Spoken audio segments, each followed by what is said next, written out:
Gracias, señor presidente. Si se establece la muerte del nasciturus, también que se establezca la pena de muerte para un violador. Estamos de acuerdo que la niña, adolescente o mujer que se encuentra en estado de embarazo por violación sexual es la víctima y que el Estado debe brindarle protección especial, integral, en su condición de víctima. Y su situación, que es inexplicable, faltarían las palabras para describirla. Porque está embarazada de su agresor, teniendo un embarazo forzado y una maternidad forzada. Y lo más grave es que si decide abortar, se convierte en victimaria de su propio hijo. No existe el derecho a la interrupción del embarazo, ni en la Constitución, ni en tratados internacionales. Peor, en la sentencia de la Corte Constitucional, que señala en el párrafo 196, literal B, donde dice: proyecto de ley que regule la interrupción voluntaria del embarazo en caso de violación. Pero la Defensoría del Pueblo y la Comisión se extralimitan y dejan a un lado lo establecido en la sentencia y cambian a su antojo los términos para señalar cosas que la Corte Constitucional jamás señaló. Lo que es peor, desechan lo que sí se estableció en la sentencia. Por lo que recomiendo que el título de proyecto de ley sea como lo estableció esta sentencia. Se debe de considerar que el Estado garantiza el derecho a la vida desde la concepción, además que garantiza el derecho a la inviolabilidad de la vida. No habrá pena de muerte, por lo que no se puede considerar que el aborto sea la solución del problema.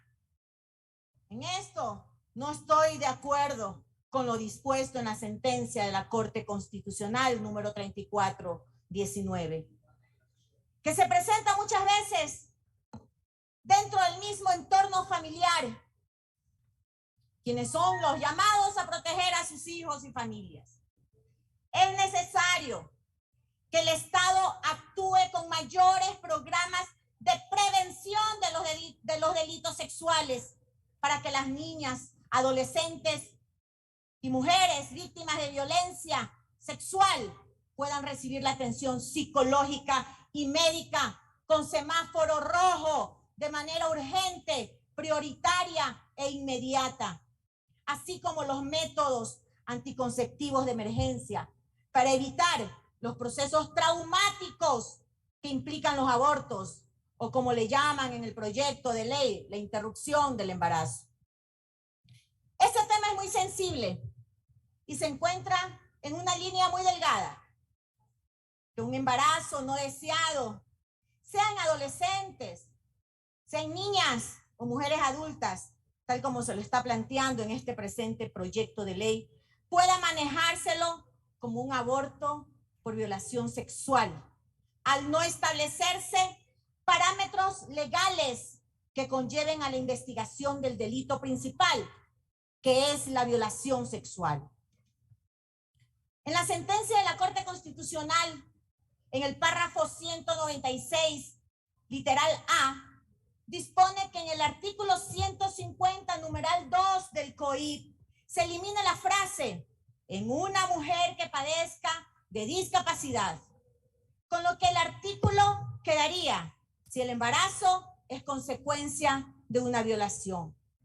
Pero en el literal B, la sentencia señala que la Defensoría del Pueblo debería elaborar este proyecto de ley sobre la base de los criterios de la Corte Constitucional, en donde se han omitido puntos importantes como son los parámetros mínimos.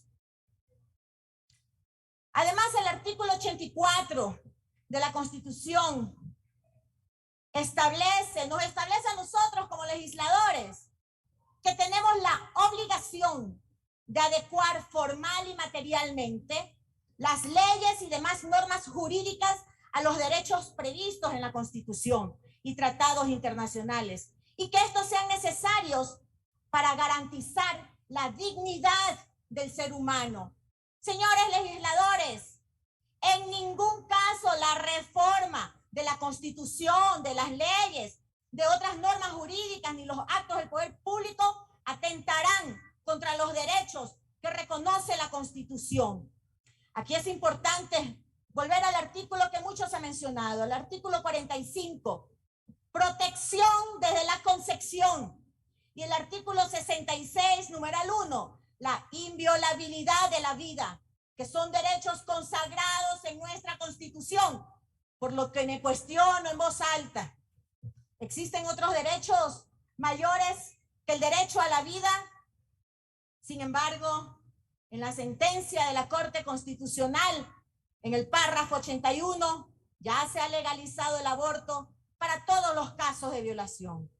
Lo que hoy está en debate en este proyecto de ley es una normativa que establezca los parámetros mínimos que se deben de seguir para viabilizar el aborto por violación, lo cual está señalado en el párrafo 194, literal A y literal B. En este tema tan sensible, es un tema tan sensible como un tema que se trató hace algunos años, como fue la aprobación de la tabla de porte de drogas, que allanó el camino para que años más tarde se inunde de drogas los colegios, las escuelas, los barrios, los recintos y las calles de nuestro país, y que hoy ha generado altos niveles de violencia, muerte y destrucción. El garantizar estos derechos hace que nuestra sociedad se siga deteriorando cada día más. Quiero hacer una reflexión por este tema sensible para la sociedad.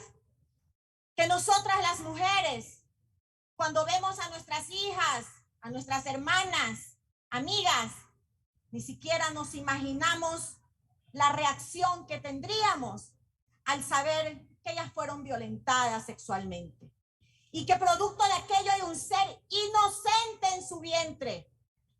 En los casos de violación, no solo se tiene que establecer la libre voluntad de abortar, sino que también deben establecerse alternativas como un proceso ágil para la adopción al nacer, puesto que el ser humano que se encuentra desarrollándose y creciendo dentro del vientre de la mujer es inocente, no ha cometido delito alguno. Además, no puede decidir por sí mismo. El aborto corta la existencia de un individuo de la especie humana. Y el problema de fondo no radica en que la mujer esté embarazada, sino que radica en que los violadores sexuales no son denunciados formalmente y quedan impunes. Y aquí se ha hablado de estadística, de cuántas niñas están embarazadas. Pero yo pregunto, ¿tenemos los datos de cuántos violadores han sido detenidos o han sido acusados? Dispone de un minuto, asambleísta. ¿Desde cuándo está establecido en las leyes ecuatorianas la pena de muerte? ¿Acaso lo vamos a implantar ahora? Otro aspecto preocupante es que mucha gente esté traspasando esa línea muy fina que permite de forma camuflada la legalización del aborto para las facilidades que está dando este proyecto de ley. Hoy alrededor de 25,000 adolescentes de 15 a 17 años son madres, y con este proyecto de ley, según los artículos 34, bajo ningún concepto se requerirá la denuncia, documento, examen o declaración previa. Hablo como mujer, como madre, como hija, como hermana. Hoy requerimos urgentemente políticas públicas con enfoque de género para prevenir la violencia y prevenir muertes. A las mujeres que han sido víctimas de violaciones, que se les brinde una atención integral. El problema no va a terminar con el aborto. ¿Qué pasa después del aborto? Ellas necesitan una atención integral. No olvidemos que las mujeres somos vida, que damos vida. No cambiemos nuestra naturaleza y luchemos juntas por nuestro derecho. Y hagamos énfasis que esta Asamblea Nacional hoy legisla para la vida. Muchas gracias.